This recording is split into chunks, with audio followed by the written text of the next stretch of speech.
আসসালামু আলাইকুম। দেশ বিদেশ টিভি থেকে হোসেন বলছি, আমার চ্যানেলে সবাইকে স্বাগত। বাংলাদেশের রাজনীতিতে আওয়ামী লীগ এখন অনেকটাই আউট। তো মাঠ দখল করে আছে বিএনপি, জামাত, বৈষম্য বিরোধী ছাত্র সমাজ এবং অন্যান্য কিছু দল। এখন যে সরকার আছে, ডক্টর ইউনূস সরকার, সেই সরকারের অংশ হচ্ছে এই যে ছাত্ররা, বৈষম্য বিরোধী ছাত্র আন্দোলনের লোকেরা।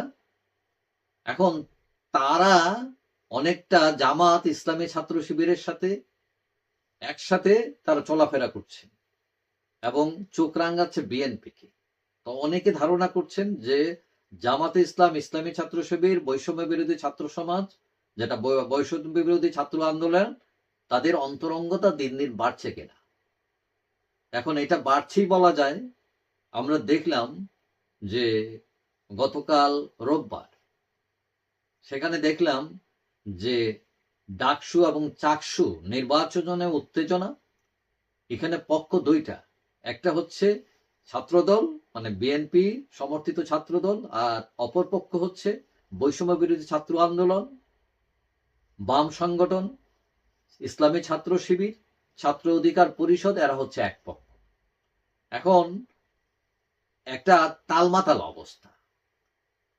ছাত্রদল এই মুহূর্তে ডাকসু, জাকসু বা কোনো কলেজ বিশ্ববিদ্যালয়ের এখন নির্বাচন চাচ্ছে না, আর অন্য দলগুলো তারা নির্বাচন চাচ্ছে। আবার জাতীয় ইস্যুতে, জাতীয় নির্বাচনে, সংসদ নির্বাচনে আবার বিএনপি এখন চাচ্ছে, কিন্তু অন্য দলগুলো আবার এখন চাচ্ছে না। বিপরীত ধর্মী অবস্থা। তো এটার রহস্যটা কি? সবাই যার যার সুবিধা বুঝতেছে, অর্থাৎ পাওয়ার, ক্ষমতা। এখন বৈষম্য বিরোধী ছাত্র আন্দোলনের নেতারা তারা বেশ আগ থেকেই তৎপর। এর আগে যেমন বিপি নূর, তারা বিপি নির্বাচিত হয়েছিলেন। আওয়ামী লীগ বিএনপির বাইরে একটি সংগঠন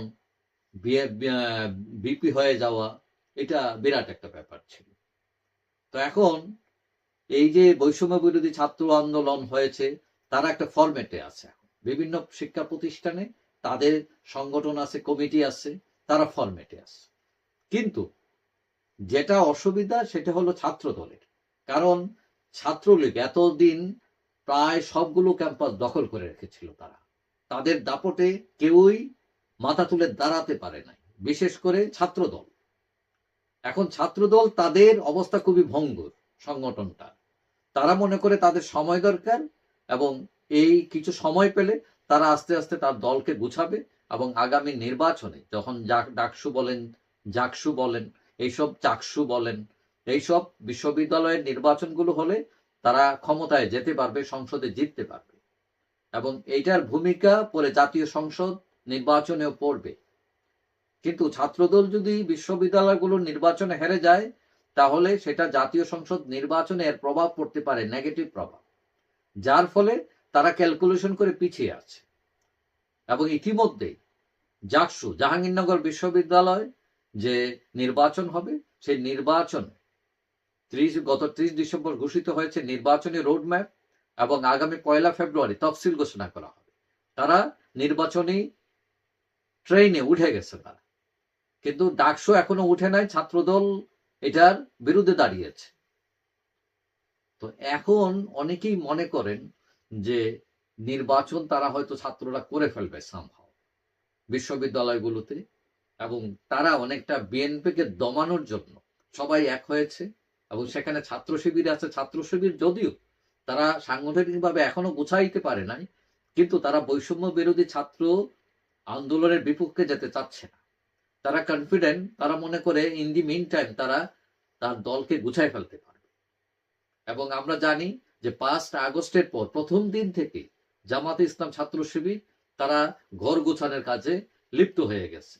সেখানে বিএনপির লোকেরা চাঁদাবাজি, মাস্তানি, দখলবাজি নিয়ে ব্যস্ত হয়ে যায়, তখন জামাত তার দল গোছানোর কাজে ব্যস্ত হয়।